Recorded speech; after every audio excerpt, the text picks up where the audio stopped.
आज आपण आपल्या दुसऱ्या सत्राला या ठिकाणी सुरुवात करणार आहोत आणि दुसऱ्या सत्राचा जो आपला टॉपिक आहे त्याचं नाव आहे इन्स्ट्रक्शनल डिझाइन. त्याला अनुदेशन अनुबंध असं म्हटलं जातं. तर अनुदेशन अनुबंध काय आहे हे आपल्याला या ठिकाणी बघायचं आहे. मी पुन्हा सर्व विद्यार्थ्यांचे या सत्रामध्ये हार्दिक स्वागत करते. बघा विद्यार्थी मित्रांनो, काय असतं, शिकण्याचं काहीही वय नसतं, वेळ नसतो. जर आपल्याला शिकायचं असेल तर आपण केव्हाही कुठेही आणि काहीही शिकू शकतो.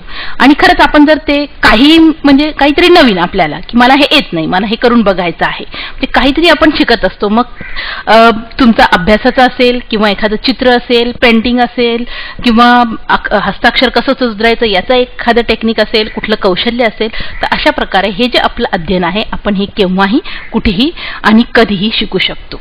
सांगण्याचं तात्पर्य हेच की आपण नेहमी काही ना काही शिकत असतो. विद्यार्थी मित्रांनो, आतापर्यंतच्या शिक्षणात अगदी पूर्व प्राथमिक ते उच्च शिक्षणापर्यंत तुमच्या आवडीचा वर्ग कोणता आठवतोय तुम्हाला? त्याचप्रमाणे त्या वर्गामध्ये तुमचा सहभाग किती होता? सहभागाचा अर्थ हाच की तुम्ही त्या वर्गामध्ये किती प्रमाणात कृती केलेल्या असतील, कधी चर्चेमध्ये भाग घेतला असेल, कधी सादरीकरण केलेलं असेल, कधी प्रश्नाचं उत्तर दिलेलं असेल. तर अशी ही जी आपली छोटी छोटी प्रश्न आहेत, या प्रश्नांचं यापैकी कुठल्याही प्रश्नांचं जर तुमचं उत्तर एक असेल, तुमच्यापैकी सर्व विद्यार्थ्यांचं उत्तर हे असेल, याचा आवडीचा वर्ग कोणता, तुमच्या वर्गातील सहभाग काय आहे, तुम्ही कोणकोणत्या कृती केलेल्या आहे, तेच म्हणजे थोडक्यात आपल्याला अनुदेशन अनुबंध असे म्हणता येईल किंवा तीच अनुदेशन अनुबंधाची संरचना आहे असं आपल्याला त्या ठिकाणी सांगता येईल. अनुदेशन अनुबंध यालाच इन्स्ट्रक्शनल डिझाइन असं म्हणतात. मी मुद्दाम इंग्रजी शब्दाचा इथं आपल्याला परिचय करून दिलेला आहे, कारण बऱ्याचशा वेळेला काय होतं की आपल्याला टेक्निकल टर्म्स ज्या आहेत तर ते आपल्याला मराठीमध्ये थोडेसे अवघड वाटतात. त्याच्यासाठी मी हा शब्दप्रयोग या ठिकाणी केलेला आहे. तर या अनुदेशन अनुबंधाची ऐतिहासिक पार्श्वभूमी काय आहे की केव्हा ह्याची सुरुवात झालेली आहे, तर शिक्षणाची श्रेणीबद्धता या ठिकाणी मी एक ऐतिहासिक पार्श्वभूमी या ठिकाणी दिलेली आहे. 1950 साली श्रेणीबद्धता निर्माण करण्यासाठी शिक्षण क्षेत्रातील, त्याच्यासाठी याचा उपयोग झाला. 62 साली उद्दिष्ट निर्मितीसाठी उपयोग झाला. 1970 साली अनुदेशन अनुबंध प्रतिमान तयार झालं. 1980 साली या प्रतिमानाचा उद्योग व्यवसायात समावेश करण्यात आला आणि 1990च्या नंतर जर आपण बघतोय की तंत्रविज्ञानाकडे त्याची वाटचाल ही सुरू झालेली आहे. मग असं हे अनुदेशन अनुबंध याची संकल्पना काय आहे ही आपल्याला या ठिकाणी स्पष्ट करावी लागेल. तर अनुदेशन अनुबंध याची संकल्पना स्पष्ट करण्यासाठी दोन गोष्टींचा आपल्याला विचार करावा लागेल. एक म्हणजे अनुदेशन कसे द्यावे आणि अनुदेशनाद्वारे अध्ययन कसे करावे. अनुदेशन थोडक्यात म्हणजे काय, आपण आदेश कसं द्यायचा, आपल्याला विद्यार्थ्यांना कसं सांगायचं आहे आणि मग ते सांगितल्यानंतर कशा कशा पद्धतीने ते करायचं आहे, काय त्याच्यामध्ये वापरायचं आहे हे आपल्याला या ठिकाणी लक्षात येतं. मग हे अनुदेशन काय आहे, तर अनुदेशन म्हणजे अपेक्षित अध्ययन घडवून आणणारे अध्ययन आणि अनुबंध म्हणजे साखळी किंवा क्रमाक्रमाने आपण क्रिया ठरवतो की आधी सुरुवातीला ही पायरी आहे, नंतरची ही पायरी आहे. जसं आपण गणित सोडवत असताना की समजा बैजिक राशी तुम्ही सोडवत आहात, तर बैजिक राशीमध्ये चल काय आहे, अंक काय आहेत हे आपल्याला त्या ठिकाणी सांगावं लागतं. मग कशा पद्धतीने त्याच्या पायऱ्या हे आपण स्पष्ट करतो, तो झाला अनुबंध. मग अनुदेशन अनुबंध म्हणजे काय की अध्ययनाच्या सामान्य तत्वांचे भाषांतर करणारी शास्त्रीय प्रणाली आहे की ज्यात अध्ययन आणि अनुदेशन साहित्याच्या नियोजनाचे अनुदेश देण्यात आलेले असतात. त्यालाच आपण अनुदेशन अनुबंध असे म्हणतो. थोडक्यात काय आहे की अनुदेशन अनुबंध म्हणजे प्रणाली उपागमानुसार सिस्टीम अप्रोच, ज्याला आपण म्हणतो, शैक्षणिक उपक्रमांचे तपशीलवार विस्तृत योजना आखणे आणि त्या योजना आखल्यानंतर ती योजना कार्यान्वित करायची, कार्यान्वित केल्यानंतर वेळोवेळी मूल्यमापन आणि त्यातून मिळालेल्या तथ्यांप्रमाणे योजनेत वेळोवेळी बदल करणे, पुन्हा मूल्यमापन करणे आणि आलेल्या निष्कर्षानुसार पुन्हा योग्य ते बदल करणे. म्हणजे हे जे कार्य आहे हे सतत चाललेलं आहे. तर अनुदेशन अनुबंध हे चक्रीय नियोजन आहे असं आपल्याला थोडक्यात म्हणता येईल. या अनुदेशन अनुबंध चे उद्दिष्ट काय आहे, याचं मुख्य उद्दिष्ट असं आहे की विद्यार्थ्यांना यश संपादन करायचं आहे किंवा एखाद्या गोष्टी म्हणजे प्रगती करायची आहे किंवा ती कौशल्य आत्मसात करायचं आहे, तर यासाठी त्याला दिलेला जो आशय आहे तर त्या आशयाचं परिणामकारक सादरीकरण आणि आंतरक्रिया यासाठीच्या अध्ययन गरजांची सेवा पुरविणं हे अनुदेशन अनुबंधाचं महत्त्वाचं असं उद्दिष्ट आहे. या अनुदेशन अनुबंध प्रतिमानांची काही वैशिष्ट्य आपण या ठिकाणी बघूया. पहिलं वैशिष्ट्य आहे त्याचं की गरजांचे मूल्यांकन. दुसरं गरजांचे मूल्यांकन, आपली गरज काय आहे आणि ती गरज झाल्यानंतर आपण तिचं मूल्यांकन करायला पाहिजे. त्याच्यानंतर ठरवलेले ध्येय आणि उद्दिष्टांची ओळख काय आहे की आपल्याला जर ध्येय गाठायचं असेल तर आधी उद्दिष्टे ठरवावी लागतील, म्हणजे त्याशिवाय आपण ध्येय गाठू शकत नाही. त्यानंतर आपलं प्रेक्षक आणि कामाचे नियोजन, आपले जे काम आपण नियोजनानुसार जो केलेला आहे त्याचं विश्लेषण आपल्याला या ठिकाणी करायचं आहे. आशय आणि विकास, दिलेला कंटेंट त्याला आशय आपण असं म्हणतो, त्याचा विकास कशा पद्धतीने करायचा आहे आणि तो विकास केल्यानंतर त्याचं पुन्हा मूल्यांकन करायचं आहे. जे तथ्य आलेले ते पडताळून पाहायचे आहे, जे निष्कर्ष आलेले आहेत त्यामध्ये जर आपल्याला काही बदल करायचे तर पुन्हा तो बदल करायचा, म्हणजेच आपल्याला त्या ठिकाणी पुनर्रचना करणे हे अपेक्षित आहे. अशा या अनुदेशन अनुबंधाची प्रतिमानं आहेत. तर या प्रतिमानांमध्ये अडी प्रतिमान ज्याला म्हटलं जातं, डिक आणि कॅरी यांचं एक प्रतिमान आहे आणि रॉबर्ट गॅग्ने यांचं देखील प्रतिमान आहे. तर या 3 प्रतिमानांपैकी आपण आज अडी प्रतिमान या प्रतिमानांची सविस्तर आपण अभ्यास करणार आहोत. तर ही इन्स्ट्रक्शनल डिझाईन ज्याला अनुदेशन अनुबंध असं म्हणतो, यातलं अडी मॉडेल जे आहे, तर अडी हे नाव का पडलेलं आहे याचा थोडक्यात आढावा या ठिकाणी सांगते की ए म्हणजे काय, अनालाइज. डी म्हणजे काय तर डिझाईन. परत पुन्हा दुसरं डी जे आहे ते म्हणजे डेव्हलप आणि आय म्हणजे इम्प्लिमेंट आणि ई म्हणजे इव्हॅल्युएट. म्हणजे analyse, design, develop, implement and evaluate याचा एक एक शब्द जर सुरुवातीचा आपण घेतला तर अडी मॉडेल त्या ठिकाणी तयार होतं. तर हे अडी मॉडेल काय आहे हे आपल्याला बघायचं आहे.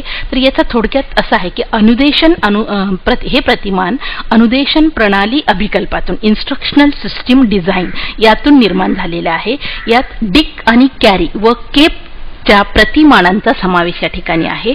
1950च्या दरम्यान इन्स्ट्रक्शनल सिस्टीम डिझाईन, त्याला शॉर्ट फॉर्म मध्ये आपण ISD असं म्हणतो, तर या संकल्पनेचा उदय झाला. अडी प्रतिमान 1975 मध्ये centre for educational technology at Florida State University for US army and then quickly add over by all the US armed forces या ठिकाणी याचा वापर करण्यात आलेला आहे. थोडक्यात लष्करामध्ये अनुदेशन अनुबंधाचा किंवा याला अभिकल्प असंही आपल्याला या ठिकाणी म्हणता येईल तर मोठ्या प्रमाणावर वापर करण्यात आलेला आहे.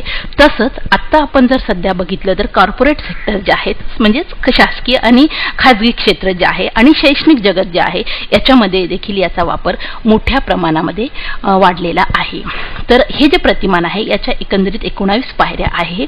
हन्यू 2005 यांच्या मताप्रमाणे शैक्षणिक आणि प्रशिक्षण कार्यक्रमाचा विकासासाठी या प्रतिमानांची आवश्यकता आहे. या पायऱ्या एकंदरीत 5 प्रक्रियेमध्ये सांगितलेल्या आहेत. एक म्हणजे 19 पायऱ्या या 5 प्रक्रियेमध्ये सांगितलेल्या आहेत. तेच पूर्वीच्या ISD प्रतिमानावर आधारित आहे. तर या 5 पायऱ्या कोणकोणत्या आहेत तर पहिली पायरी जी आहे आपण त्याला अनालाइज असं म्हटलेलं आहे ते म्हणजे पृथक्करण. या पृथक्करण पायरीमध्ये एकंदरीत 5 पायऱ्यांचा समावेश या ठिकाणी दिलेला आहे. पृथक्करण ही एक प्रक्रिया आहे आणि या प्रक्रियेअंतर्गत 5 पायऱ्या आहे. पहिली पायरी जी आहे ती म्हणजे व्यवसायाचा अर्थ. तुम्ही कुठे काम करताय, तो कुठला व्यवसाय आहे याचा अर्थ तुम्हाला माहीत असणे गरजेचं आहे. म्हणजेच व्यवसाय म्हणजे या ठिकाणी तुम्ही कुठलं काम करताय. त्यानंतर ते काम करण्यासाठी तुम्ही कोणकोणती कृती करणार आहात, त्यासाठी कोणकोणते कार्य तुम्हाला करायचे आहे, तर त्या कृती कार्यांची निवड तुम्हाला या ठिकाणी करायची आहे. निवड केल्यानंतर म्हणजे एखादं काम हाती घेतल्यानंतर आपल्याला ही कामं करायची आहे. तर ती जी कामं करायची आहे तर एकानंतर एक काम असं व्हायला हवं, तर त्याची रचना आपल्याला करावी लागेल. जसं तुम्हाला उदाहरण देते की मुलाला शाळेत ज्या वेळेला सकाळी जायचं असतं तर काय करते आई, त्याची शाळा जर 8 वाजेची असेल तर त्याला 6 वाजता उठवते. म्हणजे 6 वाजेच्या नंतर जी म्हणजे आधी झोपेतून उठवणं ही पहिलं कार्य झालं. त्याच्यानंतर आंघोळ करणं हे दुसरं कार्य झालं. त्याच्यानंतर कपडे घालणं हे तिसरं कार्य झालं. चौथं कार्य देवाला नमस्कार करणं. पाचवं कार्य चहा, दूध काय त्याला घ्यायचं असेल, बोर्नविटा, आताच्या ग्लोबलायझेशनच्या युगामध्ये बोर्नविटा वगैरे, तर हे त्याचं पाचवं कार्य झालं. तर अशा प्रकारे हे व्यवसाय कृतींची रचना आपल्याला करायची आहे आणि त्याचं मापन देखील आपल्याला करायचं आहे. मग ही रचना आणि मापन झाल्यानंतर की पूर्वी काय कृती केलेल्या होत्या, म्हणजे त्या कृती काय केलेल्या होत्या, तर याचं विश्लेषण आपल्याला माहीत असणं गरजेचं आहे. तरच आपल्याला नवीन कार्याच्या रचनेमध्ये बदल करता येणं स्वाभाविक आहे, नाही अन्यथा आपल्याला बदल करता येणार नाही. आणि पूर्वीच्या कृतींचे विश्लेषण केल्यामुळे आपल्याला कुठला अनुदेश वापरायचा आहे याचा आपल्याला या ठिकाणी आढावा घेण्यात येतो. तर अशा प्रकारे प्रक्रिया क्रमांक 1 तिला पृथक्करण असं म्हटले जातं. तर याच्यामध्ये या 5 पायऱ्यांचा समावेश हा करण्यात आलेला आहे. दुसरी प्रक्रिया या ठिकाणी आहे अभिकल्प, म्हणजे डिझाईन आपण असं म्हणतो. तर डिझाईनमध्ये देखील पुढच्या 4 पायऱ्यांचा समावेश या ठिकाणी करण्यात आलेला आहे की उद्दिष्टांची निर्मिती. कुठलं काम करायचं आहे तर त्याच्यासाठी आपल्याला काहीतरी उद्दिष्टे ठरवावी लागतात. तर समजा आपल्याला एखाद्या गावाला जायचं किंवा एका ठिकाणाहून दुसऱ्या ठिकाणी जायचं आहे, तर ते का जायचं हे आपल्याला माहीत असलं पाहिजे. केव्हा जायचं, म्हणजे हे आपल्याला जर कोणी म्हटलं की तिकडे जाऊन येतं, आपण पहिलं काय म्हणतो की कशासाठी जायचं, म्हणजे त्याचं उद्दिष्ट काय तिथं जाण्याचं आपलं. अशा प्रकारे उद्दिष्टाची निर्मिती आपल्याला त्या ठिकाणी करावी लागेल. त्यासाठी काही चाचण्यांचा विकास आपल्याला, कोणकुठल्या चाचण्या किंवा काही एक परीक्षा नाही म्हणता येणार आपल्याला, की एक टेस्ट आपल्याला या ठिकाणी घ्यायची की मग त्या उद्दिष्ट साध्य करण्यासाठी मला कुठल्या चाचणीचा विकास त्या ठिकाणी करायचा आहे हे लक्षात घ्यावं लागेल. त्याच्यानंतर चाचणीचा विकास करत असताना परत आपल्याला मागे काय झालेलं आहे, की सुरुवातीला काय होतं आणि आता काय, त्याच्या बदलानुसार आता कुठला बदल हवे आहेत, तर ते वर्तन जे आहे त्याचं वर्णन आपल्याला माहीत असलं पाहिजे. त्याच्यानंतर परत आपण त्याप्रमाणे रचनाही केली पाहिजे. तर अशा पद्धतीने प्रक्रिया 2 अभिकल्प ज्याला म्हटलं जातं, याच्यामध्ये 4 पायऱ्यांचं वर्णन हे करण्यात आलेलं आहे. प्रक्रिया क्रमांक 3 यामध्ये देखील पुढच्या पायऱ्या आहेत. एक म्हणजे विशेष अध्ययन कृती. कामांची रचना योग्य अनुदेशन मिळाल्यानंतर, कामाची रचना झाल्यानंतर विशेष अध्ययन कृती, की कोणकोणत्या अध्ययन कृती आपल्याला या ठिकाणी करायच्या आहेत. मग ह्या अध्ययन कृती करत असताना त्याचं व्यवस्थापन आणि नियोजन आपल्याला करता आलं पाहिजे. आणि व्यवस्थापन आणि नियोजन करायचं असेल तर आपली दळणवळणाची प्रक्रिया त्या ठिकाणी महत्त्वपूर्ण कार्य बजावते, तर ती प्रक्रिया स्पष्ट केली पाहिजे. त्यानंतर आपण परत पूर्व साहित्याची निवड काय, आढावा आपल्याला घेऊन त्याप्रमाणे आपल्या प्रक्रियेमध्ये आपल्याला बदल करता आला पाहिजे. नंतर परत तो बदल कसा करायचा आहे याच्यासाठी अनुदेशन विकास ही पायरी या ठिकाणी महत्त्वाची आहे. आणि यातली शेवटची जी पायरी आहे ती म्हणजे अनुदेशन वैधता. जे काम करतो आहे की ते व्हॅलिड आहे का, वैध आहे का, याचा पडताळा आपल्याला या ठिकाणी घ्यावा लागेल. चौथी प्रक्रिया जी आहे उपयोजन. उपयोजन या प्रक्रियेमध्ये पुढील पायऱ्यांचा समावेश आहे की पहिली पायरी यातली आहे अनुदेशन व्यवस्थापनाच्या नियोजनाचे उपयोजन. तुम्ही जे नियोजन केलेलं आहे, तुम्ही जे प्लॅनिंग केलेलं आहे, तर त्याचा उपयोग आपल्याला करता आला पाहिजे. दुसरी पायरी जी आहे की अनुदेशनाचे नियोजन. उपयोजन करत असताना त्याचं नियोजन, त्या उपयोजनाचं नियोजन करता आलं पाहिजे. आणि तिसरी प्रक्रिया क्रमांक 5 शेवटची जी पायरी आहे तर तिला आपण मूल्यमापन आणि नियंत्रण असं म्हटलं जातं. काही ठिकाणी फक्त मूल्यमापन देखील असं म्हटलं जातं. तर या ठिकाणी देखील 3 पायऱ्यांचा समावेश करण्यात आलेला आहे. म्हणजे पहिलं म्हणजे मूल्यमापन म्हणलं म्हणजे 2 प्रकारे मूल्यमापन आपण करत असतो. अंतर्गत मूल्यमापन आणि बहिर्गत किंवा बाह्य मूल्यमापन. मग अंतर्गत मूल्यमापनामध्ये कोणकोणत्या बाबींचा समावेश होतो हे आपल्याला बघावं लागेल. तर आपण विद्यार्थ्यांचं अंतर्गत मूल्यमापन करत असताना त्यामध्ये त्याची वर्गातली उपस्थिती रेग्युलर आहे का, दिलेले काम वेळेवर करतो का, परीक्षेमध्ये सहभाग घेतो का किंवा फक्त प्रेझेंटच राहतो, मग प्रश्नांची उत्तरं लिहितो का, किंवा ज्या तुम्ही वर्षभर ॲक्टिव्हिटी राबवता त्या कृतींमध्ये त्याचा सहभाग आहे का. हे सगळे अंतर्गत मूल्यमापन म्हणजे निरीक्षण, वेगवेगळ्या परीक्षा याद्वारे तुम्ही अंतर्गत मूल्यमापन करू शकता. त्यानंतर बाह्य मूल्यमापन, जसं आपण सहलीला गेलेलं असेल तर त्या ठिकाणी विद्यार्थ्यांचं बाह्य मूल्यमापन तुम्ही कसं करणार, जर सहकार्यवृत्ती त्याच्यामध्ये आहे का, एखादा विद्यार्थी खेळता खेळता पडला तर त्याला मदत केलेली आहे का त्या विद्यार्थ्यांनी, अशा प्रकारे देखील आपण बाह्य मूल्यमापन हे करू शकतो विद्यार्थ्यांचं. आणि अंतर्गत बाह्यगत मूल्यमापन संपल्याच्या नंतर परत आपली जी प्रक्रिया आहे तिची पुनर्निर्मिती आपल्याला करावी लागते की काय बदल झालेला आहे त्यानुसार आपण पुनर्निर्मिती ही करत असतो. तर अशा प्रकारे तुमचं हे अडी मॉडेल आहे. तर याचं कन्क्लुजन किंवा समरायझेशन किंवा सारांशीकरण असं येईल की तुम्ही काहीतरी निर्माण करताय, इनोव्हेशन म्हणजेच तुम्हाला त्या नवनिर्माण केल्यानंतर तुम्हाला यश संपादन करायला मिळतं, सक्सेस. आणि इव्हॅल्युएशन ते किती प्रमाणात यश मिळालेले आहे आपण स्वतः या ठिकाणी त्याचं मूल्यमापन करतो. त्या मूल्यमापनातून आपल्या लक्षात येते की या ठिकाणी या गोष्टीची कमतरता आहे, तर त्याप्रमाणे आपण त्याचा विकास करतो की कमतरता कशी दूर होईल. विकास केल्यानंतर त्याचा परत सराव करून आपण त्याची आपली वाढ त्या ठिकाणी की परत सरावाने माणसाची कौशल्य सुधारतात असं म्हटलं जातं. त्याच्यामुळे काय की डेव्हलपमेंट नंतर ही ग्रोथ नावाची पायरी येते. मग ग्रोथ झाल्यानंतर आणि आपल्या समस्येचं सोल्युशन आपणच शेवटी फाइंड आउट करतो. ते झालं सोल्युशन. परत पुन्हा प्रगती करायचं असेल, परत प्रोग्रेस, आणि मग ज्या वेळेला पूर्णपणे यश मिळतं तर त्याची आपण मार्केटिंग या ठिकाणी करतो. तर हे सगळं करत असताना या ठिकाणी आपण एकटे नसतो, आपले सगळे सहकारी या ठिकाणी असतात. आणि थोडक्यात या ठिकाणी सांगायचं आहे तुम्हाला की टीमवर्क आपल्याला या ठिकाणी करायचं आहे की हे सांघिक अध्यापन आहे. अनुदेशन अनुबंध हे सांघिक अध्यापन आहे. कारण काय की बघा तुम्ही अनुदेशन आणि अनुबंध की साखळी म्हटल्यानंतर त्याच्यामध्ये खूप काही बाबी येतात. तर याप्रमाणे हे टीमवर्क आपल्याला या ठिकाणी करायचं आहे. तर अपेक्षा करते तुम्हाला हा टॉपिक आवडलेला असेल.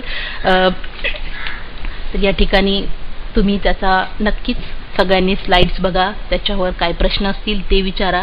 तुम्हाला याच्याशिवाय आणखीन काही त्याच्यामध्ये ॲड करायचं असेल, तर डेव्हलपमेंट करायचं असेल, त्याची ग्रोथ करायची असेल, निश्चित तुम्ही या ठिकाणी मला प्रश्न विचारा, प्रश्न पोस्ट करा. मी त्याचं उत्तर देण्याचा परिपूर्णपणे प्रयत्न करेल. धन्यवाद. पुन्हा भेटूया पुढच्या सत्रामध्ये. नमस्कार.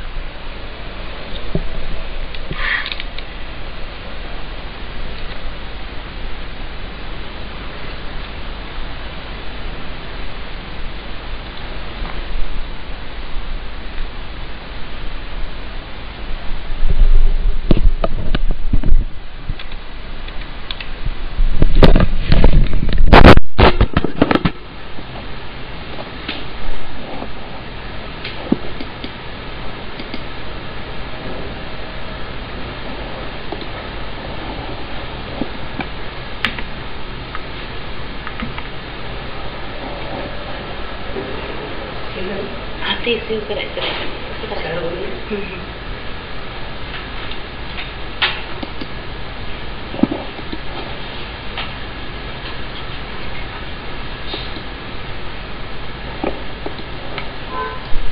सर बघिए ना ते सेव करायचं नाही.